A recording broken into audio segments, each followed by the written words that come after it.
जय जय श्री हितहारी। प्रश्न है, सब कुछ होते हुए मैं खुश क्यों नहीं हूं?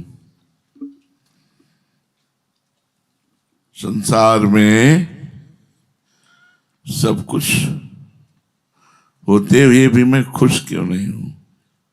जैसे आप कह सकते हैं कि मेरे पास नहीं है सब कुछ। नहीं, सब कुछ है। आंख ना होती तो, कान ना होते तो, जबान खराब होती तो बोल ना पाते,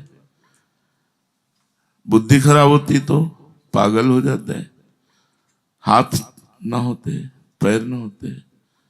क्या सब कुछ है भगवान ने दिया? और आपका स्वरूप आनंदमय है, फिर आप खुश क्यों नहीं है? तो भगवान ने गीता में वर्णन किया, राग द्वेष वियुक्तस्तु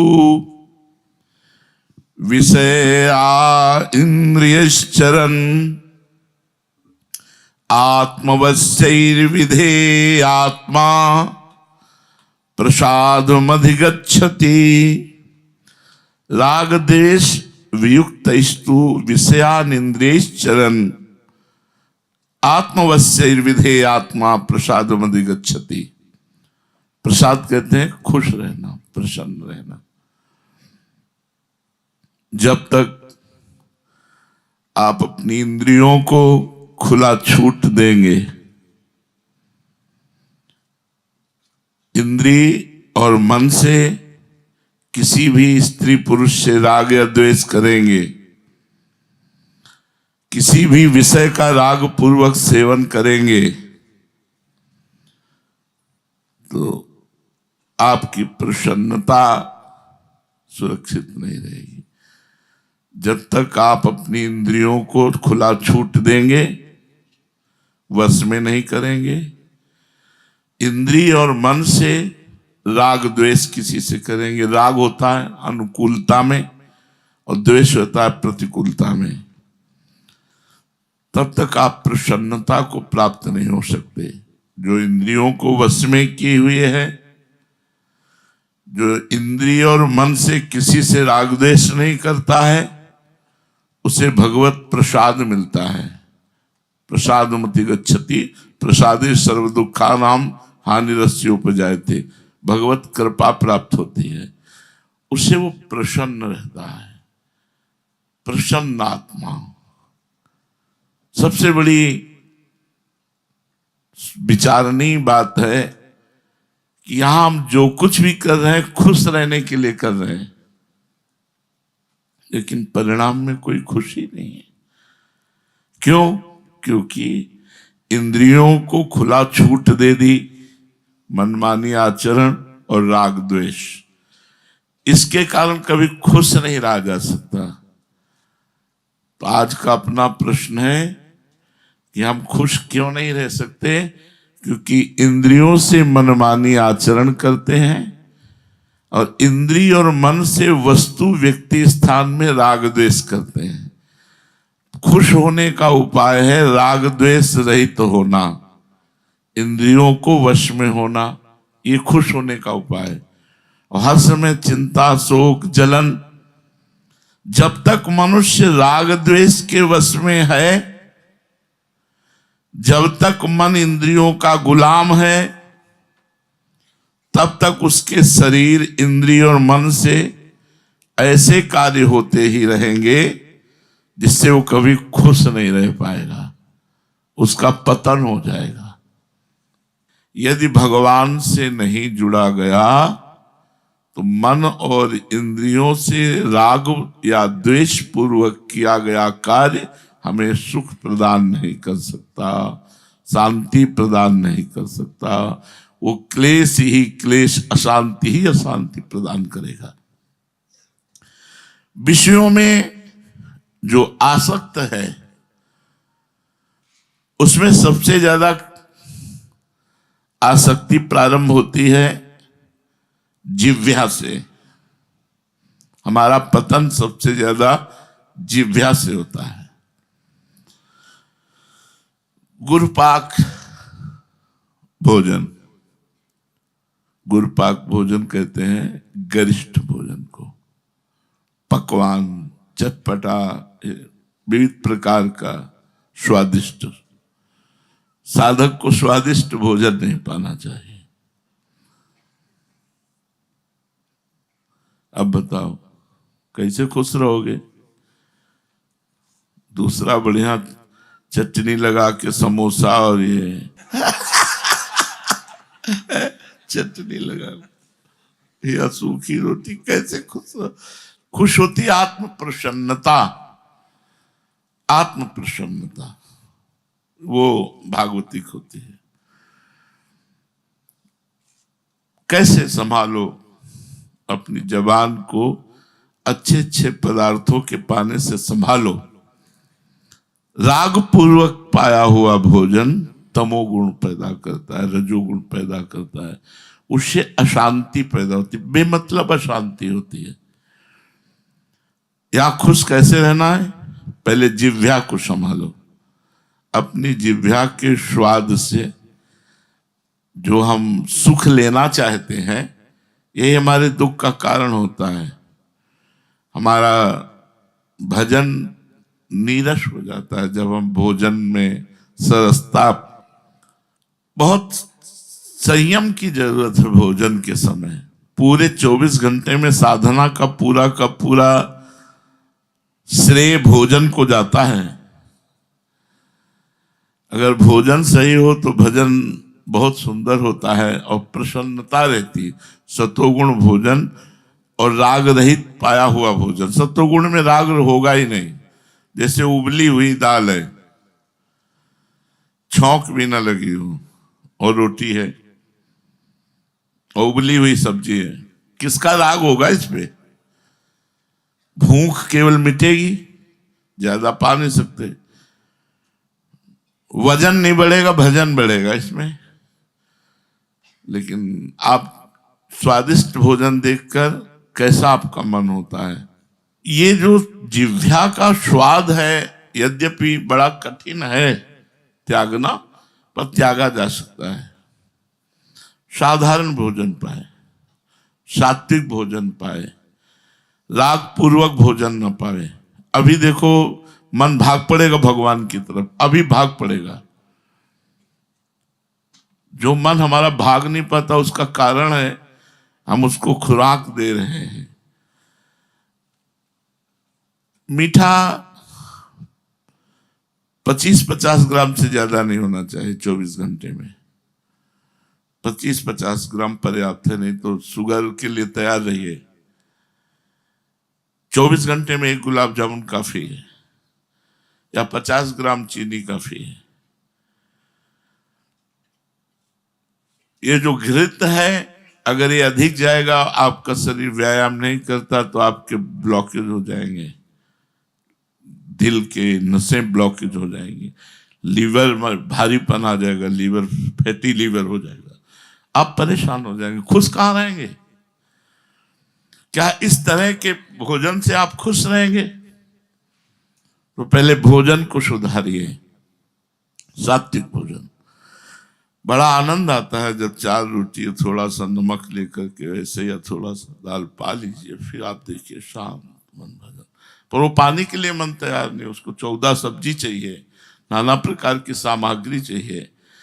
और रोटी दाल से ही नहीं, अगर पूछो तो ये जो मांगे हैं इसको रोकिए प्रभु, तो भजन में चित्त लगे, तो मन खुश रहे। मन हम आपको कहते हैं आत्म प्रसन्नता से बढ़कर कुछ नहीं है। और आत्म प्रसन्नता जब विषयों का राग पूर्वक सेवन करते हैं तब वो नष्ट हो जाती है। और आंतों का एक थैला है, आप इसको बढ़ाते चले जाओ, बढ़ती चली जाएगी, घटाते चले जाओ, घटती चली जाएगी। एक लिमिट से आप भोजन पाओ तो एक लिमिट से अनलिमिट पाओ, अनलिमिट जैसा अभ्यास जैसा करोगे। तो साधक को गुरुपाक भोजन से बचना चाहिए। गरिष्ठ भोजन जो बहुत देर में पचने वाला हो, और बलवान भोजन से बचना चाहिए। हमें बलवान भोजन से क्या जरूरत है? बल वाले भोजन से छाछ, रोटी, दाल, थोड़ा चावल, थोड़ी सब्जी, बस पर्याप्त। एक नियम बना ले, और रोज बदल के पाना ये भी ठीक नहीं है। एक नियम पूर्वक पाना, मतलब संभालिए, यही आपकी साधना को संभालेगा। भोजन आपका सही होना चाहिए। जब भोजन राजसिक और तामसिक हो जाता है तो शरीर में और मन में दोनों में विकार पैदा हो जाते हैं और प्रसन्नता का नाश हो जाता है। जो सहज प्रसन्नता प्रकट होनी होती है। दूसरा, दृष्टि। देखने का साधक को सावधानी पूर्वक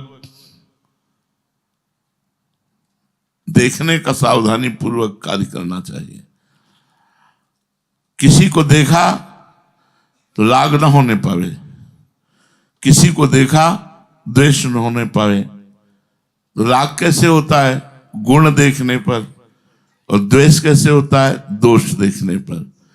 गुण देखने पर उसकी स्तुति होती है और दोष देखने पर उसकी निंदा होती है, जो दोनों तुम्हारी प्रसन्नता का नाश करते हैं। पहला भोजन, दूसरा दर्शन।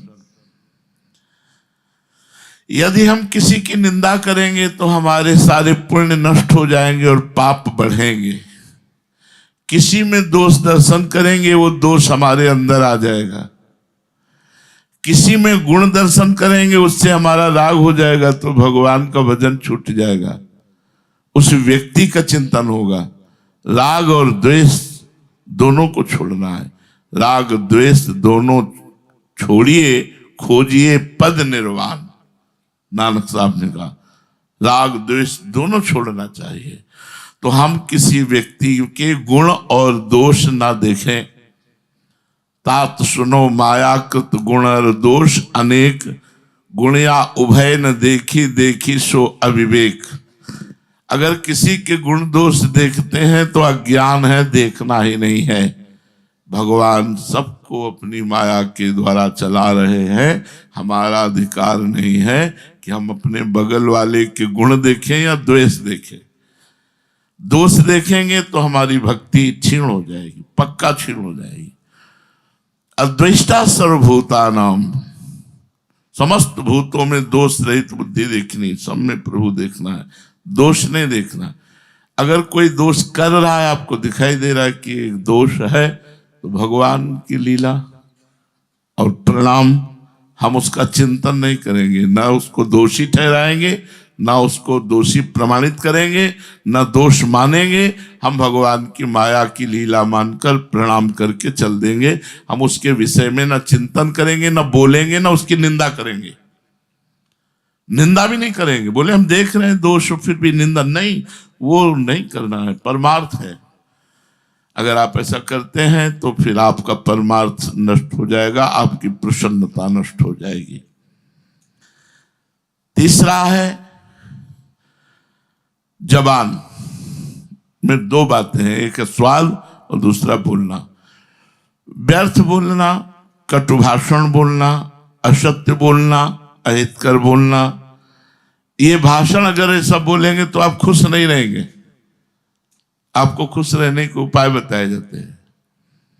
पहला भोजन सुधारो, दूसरा नेत्र सुधारो, तीसरा अपनी जबान सुधारो। बोलना,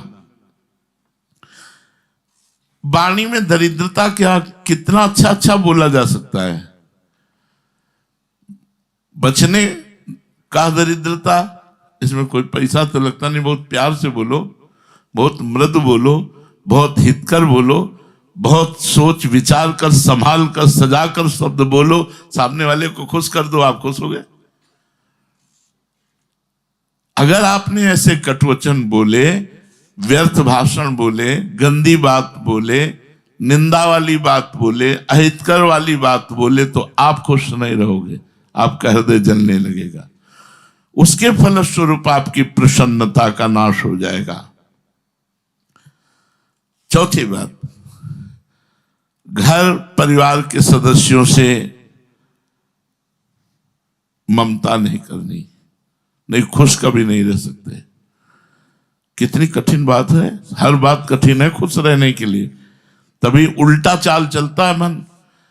बोले घर परिवार में सब भरपूर है, सबसे प्यार है, सबसे मिल रहे, ममता है, बोले खुश नहीं रह पाओगे। बोले अखंड खुश रहने के लिए ममता रहित प्यार करो, क्योंकि कब कौन घटना घट जाए, कब कौन बिछुड़ जाए, कब कौन पधार जाए, कब कौन सी लीला भगवान की मृत्यु लोकमयी लीला है। इसलिए सबसे तटस्थ भूमिका, सेवा सबकी, ममता किसी से नहीं। सबकी ममता ताग बटोरी, मम पद मनहि बांध बटोरी। न घर में न परिवार में ममता। परिवार परिजन रिश्तेदार नातेदार धन संपत्ति, इसमें जो ममता रखता है वो कभी खुश नहीं रह सकता। सब इसी में ममता रखते, इसलिए कोई खुश नहीं। जीवन भर व्यतीत, खुशी जाना ही नहीं, खुशी किसे कहते हैं, आनंद को जाना ही नहीं, प्रसन्नता को जाना ही नहीं कि किसे कहते हैं। भागवती अखंड प्रसन्नता। जैसे खुशी मिली श्रीवास जी को, महाप्रभु चैतन्य देव के संग के प्रभाव से उन्हें खुशी मिली। देखो खुशी का प्रभाव, उनके घर में कीर्तन हो रहा है और एक ही लड़का था, कई दिन से बीमार था, तो दासी ने कान में आके बताया श्रीवास जी को कीर्तन हो रहा, महाप्रभु नृत्य कर रहे, कि लड़का पधार गया। तो कीर्तन करते करते एकांत हुए, दासी से कहा कि दोबारा यहां अगर आई और महाप्रभु के कीर्तन में अगर विघ्न पड़ा तो हम अपने प्राण त्याग देंगे। जोर जोर से करताल बजाकर उन्मत्त होकर हरे कृष्ण कृष्ण कृष्ण हरे हरे। महाप्रभु तो साक्षात स्वयं प्रभु है, रुक गए और कहा कीर्तन में भाव नहीं बैठ रहा है, कुछ हो गया क्या, ऐसा कुछ हुआ है क्या जिससे हमारा भाव इस समय बढ़ नहीं रहा। तो किसी ने कहा कि श्रीवास जी का पुत्र पधार गया है। श्रीवास जी की तरफ देखा तो बहुत प्रसन्नता और करताल। महाप्रभु ने रोका, कहा श्रीवास तुमने बताया नहीं। बोले क्या? बोले आपका पुत्र पधार गया। बोले प्रभु मेरा तो था ही नहीं, हो तो आपका ही था, और इतना सुअवसर सौभाग्य तो किसी किसी को मिलता है। उसके प्राण निकल रहे हैं और आप कीर्तन कर रहे हैं प्रभु, इससे बड़ी खुशी की बात क्या हो सकती है। इसलिए मुझे तो खुशी अमा नहीं रही है, इतना आनंद आ रहा है कि वो जीव धन्य हो गया जो मेरा पुत्र बनकर आया था, क्योंकि आप महाप्रभु स्वयं नृत्य करते हुए भगवान नाम कीर्तन कर रहे हैं और वो शरीर छोड़ रहा। ये खुशी, इसे कहते खुशी। नरसिंह मेहता जी का चरित्र पढ़ के देख लेना। पुत्र मरा तो उठाया मंजीरा और नाचना शुरू किया। बोले भला किया गोविंद ने, है भला किया गोविंद ने, खूब नाच। ये है खुशी। हरिराम व्यास जी की बेटी का ब्याह है, बारात के लिए सुंदर सुंदर भोग बने हुए हैं, सब संतों को अमनिया बांट रहे हैं। ये है खुशी है। ये चिंता नहीं कि बारातियों को अगर नहीं मिलेगा तो बेइज्जती हो जाएगी। वो ये सोच रहे कितने अच्छे पदार्थ तो ठाकुर को भोग लगाएंगे, वैष्णव जन पाएंगे, नाम कीर्तन करेंगे। अच्छा, कोतवाल से कहा सबको खाओ, मनिया बट रहे, तो जितनी बारात के लिए मिठाई और सामान बटे थे सब बांट दिया। पर ऐसे भाव वालों के यहाँ कमी नहीं होती। बाराती भी खूब पाए, जनाती भी पाए और संत भी पाए, कमी हुई ही नहीं। खुशी उसे कहते हैं जो किसी भी परिस्थिति में शोक में ना परिवर्तित हो, वो होती है भगवदानंद। वो घर परिवार में ममता करने से नष्ट हो जाती है। सबकी ममता त्याग, इसीलिए परमार्थ थोड़ा कठिन लगता है, क्योंकि हम बहुत समय से विषयों में, संसार में, घर परिवार में रहे। और सही पूछो तो जब डट के भजन करोगे ये सब अच्छे ही नहीं लगेंगे, इनसे अपनापन खत्म हो जाएगा। ये मेरे हैं ऐसी भावना ही खत्म हो जाएगी। मेरे हैं ये भावना भक्तों में हो जाएगी, संतों में हो जाएगी, प्रभु में हो जाएगी, और परिवार में मेरे हैं, अपने हैं, ये भावना खत्म हो जाएगी। शांत गंभीर। देखो खुशी का एक और से एक ब्रजवासी बताते हैं कि एक हमारे पड़ोस में भजन करने वाले ब्रजवासी थे, उनका लड़का मथुरा गया, एक्सीडेंट हुआ, पधार गया, और वो सुबह से 8 बजे तक भजन करते थे।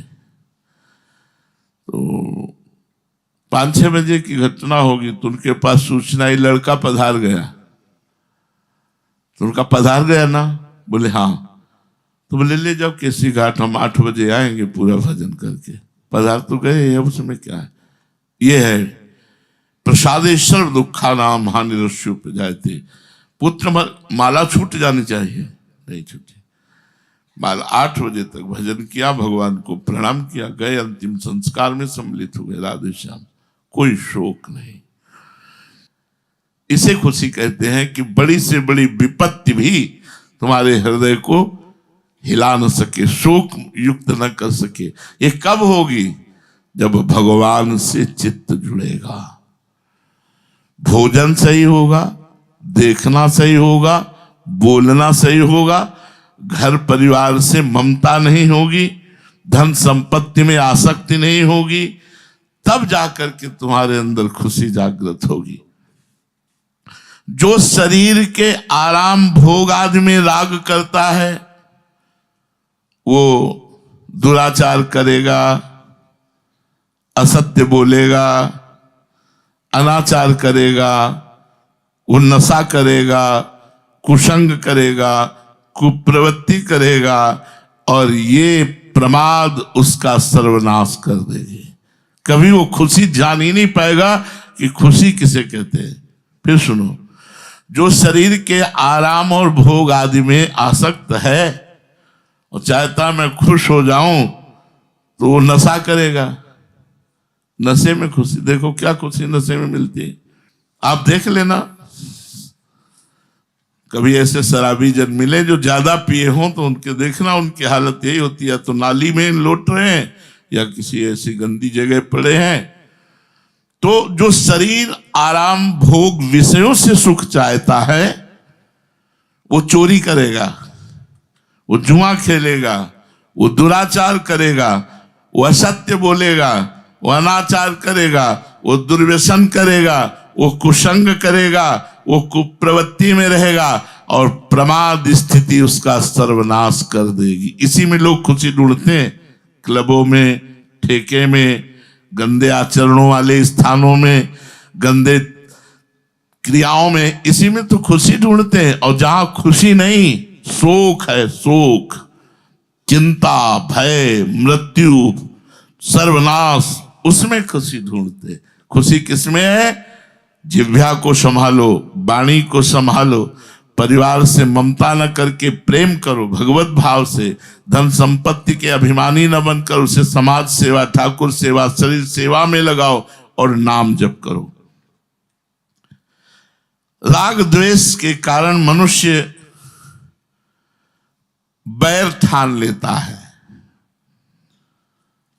फिर मुकदमा चलता है, हिंसा होती है, फिर सजा होती है, कितने बंधन होते हैं।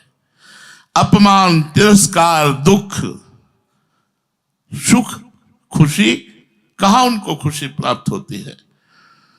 जो अभिमानी होता है वो दूसरे के धन का अपहरण, दूसरे की स्त्री का भोग, दूसरे की मान यश का नाश करने पर उतारू होता है, और उसके परिणाम स्वरूप स्वयं सर्वनाश को प्राप्त हो जाता है। खुशी के लिए प्रयास किया, पराई स्त्री, पराया धन, पराये स्वत्व, पराये यश मान का नाश, और परिणाम में अपना ही नाश हो गया। बुद्धिमान साधक वही है जो किसी भी वस्तु व्यक्ति स्थान से राग द्वेष नहीं करता, अपने मन और इंद्रियों को वश में रखकर निरंतर भगवान का भजन करता है। शरीर पवित्र होता है सेवा से। ध्यान दीजिए, जो आप ठाकुर सेवा कर रहे हैं, संत सेवा कर रहे हैं, इससे शरीर पवित्र होता है। गुरुजनों की सेवा, ठाकुर सेवा, समाज सेवा, संत सेवा, इससे आपके शरीर से जो पाप हुए हैं तो आपका शरीर निष्पाप पवित्र हो जाएगा। जिसको खुशी चाहिए उसको सेवा करनी चाहिए। सेवा से बहुत जल्दी खुशी प्राप्त होती है। आज तक हमें वो खुशी प्राप्त नहीं हुई जो गुरु जी की सेवा से प्राप्त होती थी। 3-4 घंटे सुबह, शाम के 2-3 घंटे पद और जो सेवा मिलती थी, वो खुशी हमें किसी साधना से नहीं प्राप्त हुई जो गुरु जी की सेवा से प्राप्त होती थी। जो पात्र मार्जन, वस्त्र मार्जन आदि की ये सब सेवाएं करके जब 11 बजे वहां से लौटते तो एक अपूर्व आनंद, सेवा में एक अपूर्व आनंद है। सेवा से बहुत जल्दी पाप नष्ट होते हैं। जिसको जो सेवा मिली उसको भार न समझिएगा, उसे भगवान की कृपा समझिएगा। तो शरीर से प्राणी मात्र की सेवा, ठाकुर सेवा, संत सेवा, गुरुजनों की सेवा, इससे आपका शरीर पवित्र हो जाएगा। और वाणी से किसी को घबराहट, दुख, चिंता, शोक ना होने पावे ऐसी बात बोलो। सत्य, प्रिय, हितकर वचन बोलो। भगवान का नाम कीर्तन करो, भगवान की गुण लीला, धाम महिमा, भगवान के प्रेम की चर्चा करो, जप कीर्तन करो, तो आपकी वाणी पवित्र हो जाएगी, तन और वचन। और जब भगवान का चिंतन करोगे आप, अब ये खास बात है, भगवत चिंतन करने मात्र से मन पवित्र होता है। मन का इससे कोई तात्पर्य नहीं, शरीर की दिनचर्या से ध्यान रखना, इसलिए बहुत सावधानी की जरूरत है। दिन भर आप भागवतिक कार्य करते रहिए, लेकिन अगर मन से आपका चिंतन नहीं हो रहा भागवतिक, तो तन पवित्र हो रहा है। वाणी सही बोल रहे तो वाणी पवित्र हो रही, लेकिन मन पवित्र नहीं होगा। मन गंदा चिंतन करेगा, मन गंदे आचरण की बात करेगा, मन गंदी क्रिया कराने की प्रेरणा करेगा। इसलिए मन को पवित्र करने के लिए भगवत चिंतन करना अत्यंत आवश्यकता है। सावई मनः कृष्ण पदारविंदयो, भगवान के चरणों का आश्रय लेकर हर समय नाम जप करते रहना चाहिए। नाम जप करने से अंदर ही अंदर मन पवित्र होता है। इस प्रकार तन पवित्र, वचन पवित्र और मन पवित्र, तो आप निरंतर प्रसन्न रह सकते हैं। प्रश्न था हम संसार में कैसे खुश रह सकते हैं, तो ऐसे खुश रह सकते, ये त्यागिए और ये कीजिए, तो आपका तन, वचन और मन जब पवित्र होगा तब प्रसन्नता आपको प्राप्त होगी। आपने प्रश्न किया, मैं बुरी आदतों को सुधार नहीं सकता, बहुत परेशान हूं।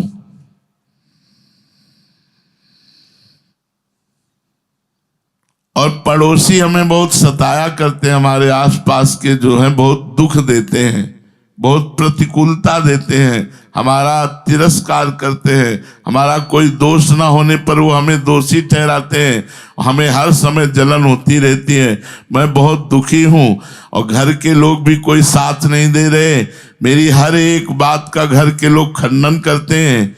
क्या करूं? एक ही रास्ता दिखाई दे रहा है, दोषों को छोड़ नहीं पा रहा, पड़ोसी लोग अपमान करते हैं, घर वाला कोई साथ नहीं देता, सब मेरी बात का खंडन करते हैं, मुझे दोषी ठहराते हैं और मैं स्वयं दोष छोड़ नहीं पा रहा। क्या करूं? मेरे लिए कोई रास्ता नजर नहीं आ रहा। भाई चिंता न करो, ये आपका प्रश्न नहीं है, ये करोड़ों लोगों का प्रश्न है। ऐसे करोड़ों लोग हैं जो इस तरह की समस्या में फंसे हुए हैं। जगत के लाखों करोड़ों नर नारी ऐसे होंगे जो आपकी भांति दुखी हैं।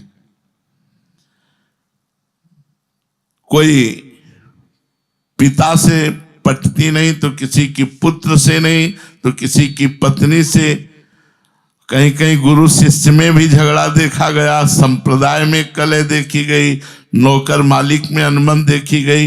ये सब प्राय सारे जगत में ऐसा है। हमें लोग सताते हैं, हमारे में कोई दोष नहीं, ऐसा सोच करके बहुत दुखी हो जाना, ये सब अज्ञान जनित बात है। संसार में ऐसा कौन है जो समाज में खड़ा होकर भगवान को साक्षी करके कह दे कि हमसे आज तक कोई पाप नहीं हुआ, कोई गलती नहीं हुई? कोई नहीं है। भूमि परत भा ढावर पानी, तिम जीवहि माया लपटानी। जैसे आकाश से बूंद निर्मल गिरता है लेकिन पृथ्वी पे आते ही धूल धूसरित गंदा हो जाता है, ऐसे माँ के गर्भ से जब प्रकट होते हैं फिर इसके बाद जैसे जैसे हमारी चेतना जागृत होती है तो कुछ शुभ कर्म और कुछ पाप कर्म सबसे बनते हैं। ये भूल सभी से होती है, परंतु अपनी भूल को देखने वाले बहुत कम हुआ करते हैं। अपनी भूल समझ में आ जाए तो दूसरों के द्वारा दिया हुआ दुख हमारे ऊपर कोई असर नहीं करेगा। हम सही हैं तो सब लोग हमारा बुरा करो, कुछ नहीं बिगड़ने वाला। जरूरत दूसरों को सुधारने की नहीं है, जरूरत अपने को सुधारने की है। आपको सोचना चाहिए कि सबसे बड़ा दोष आप में यह है कि आप कहते हैं हम में कोई दोष नहीं है और लोग मुझे सता रहे हैं। पहले आप देखिए आप में दोष है। आपको अपने स्वभाव को सुधार करने की जरूरत है। आपका स्वभाव ठीक नहीं है। दूसरों में दोष दर्शन, अपने में गुण दर्शन, ये देहाभिमान का लक्षण है। अगर आप सुधार की गुंजाइश रख पाए तो आप सब समस्याओं से बच सकते हैं। अपने को सुधारिए। आप में सबसे बड़ी कमी यह है कि आप छोटी सी बात को पहाड़ बना लेते हैं और उसे दुख बनाकर, मतलब व्यर्थ ओवर चिंतन करके, ओवर थिंकिंग, ज्यादा सोच करके, और उसे बहुत दुख। अरे जिस समय तुम दूसरे के विषय में सोच रहे हो उस समय आप भगवान का चिंतन क्यों नहीं करते? जिस समय आप दूसरे के कि ये आदमी हमको ये बोला, ये आदमी हमको तिरस्कार किया, ये हमारी निंदा की, उस समय भगवान का चिंतन क्यों नहीं करते? उस समय नाम जप क्यों नहीं करते? सत्य मानिए, आप अपना सुधार कीजिए तो समाज, परिवार, घर सबका सुधार हो जाएगा।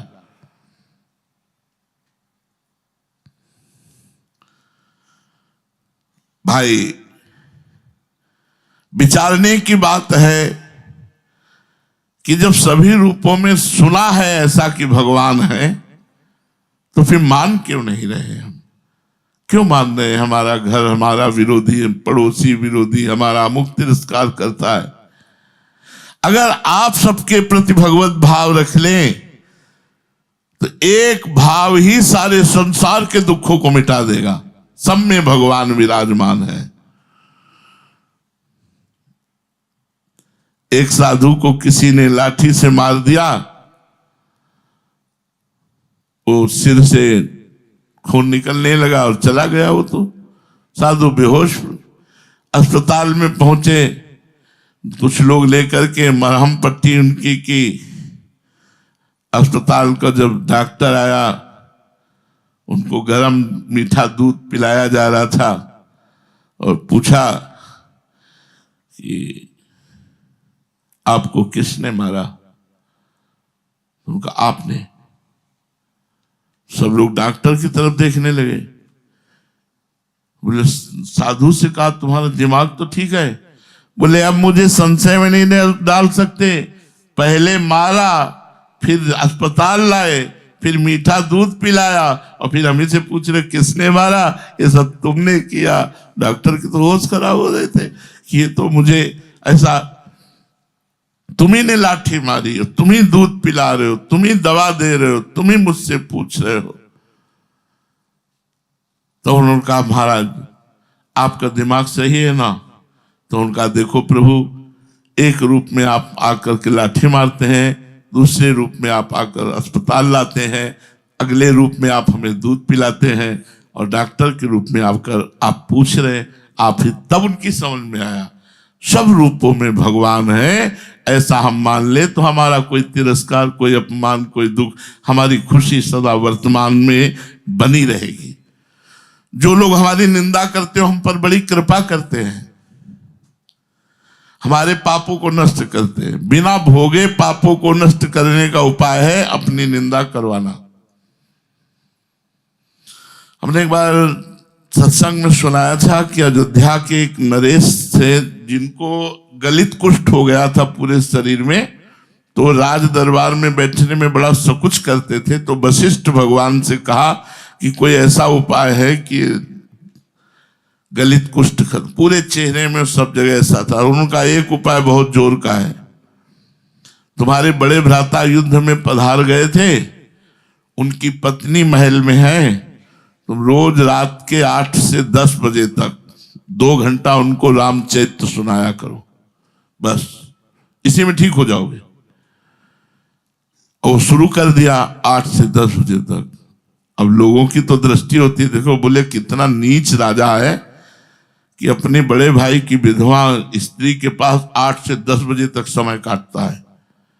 अब निंदा शुरू हुई तो लोग निंदा जानते हो कैसे कहते हैं, सुनो, बोले राजा जो है ना अपने बड़े भाई की पत्नी के पास 2 घंटे जाता है 8 से 10 बजे तक।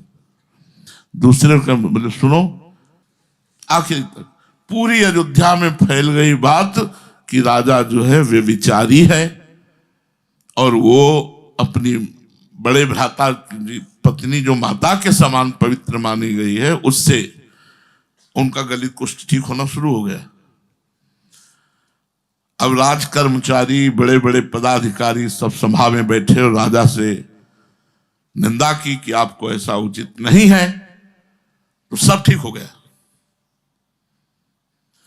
केवल नाक में गलित कुष्ठ रह गया। वशिष्ठ जी से कहा जिया नहीं जाता है। बोले क्यों? बोले पूरे अयोध्या में निंदा, पूरी समाज में निंदा, पूरे राज दरबार में निंदा। बोले ठीक हो गए कि नहीं? बोले ठीक तो हो गए। बोले इसी निंदा ने तुम्हारे सारे पाप काट दिए। बोले अच्छा महाराज, बड़ी खुशी हुई। बोले महाराज ये नाक, बोले नाक वशिष्ठ के हिस्से की है, और वशिष्ठ जानता है कि तुम रामचरित्र सुनाने जाते हो, वहां गलत आचरण करने नहीं जाते, इसलिए ये नाक का तो तुम्हें बना ही रहेगा। नाक से अगर हम तुम्हारी निंदा करें तो तुम्हारी नाक ठीक हो जाएगी। और हम जानते हैं तुम निंदनी नहीं बंदनी हो, तुम भगवान के पावन चरित्र को 2 घंटे सुनाते हो जाकर, और अपनी भाभी को प्रणाम करके आते हो, इसलिए मेरी आज्ञा थी, मेरे को पता है, तो मैं निंदा नहीं करूंगा। तो जो निंदा करते हैं वो हमारे पापों को नष्ट करते हैं। बिना भोगे बड़े बड़े पाप नष्ट हो जाए जिसकी निंदा हो। पर हमको जानबूझ के ऐसा नहीं करना कि हम ऐसा कुछ करें कि लोग अपने आप लोग निंदा करने लगे। तो जो निंदा करते हैं वो तो एक पद है, साधु निंदक मित्र हमारा, शायद चरणदास जी का पद है, साधु निंदक मित्र हमारा। निंदक निरे राखिए आंगन कुटी छवाए। तो अगर हमारी कोई निंदा करता है तो हमारे पाप, हम किसी की निंदा न करें और दूसरे के द्वारा की हुई निंदा को सह जाए तो हमारे पाप नष्ट हो जाएंगे। तो हे भाई, तुम किसी की निंदा मत करो, खूब नाम जप करो, सब में भगवत दर्शन करो, तो हर समय तुम प्रसन्न रहोगे। तुम्हारा चित्त भगवान की कृपा से ये शोक चिंता आदि से दूर रहेगा। शेष चर्चा आगे। श्री राधा वल्लभ लाल।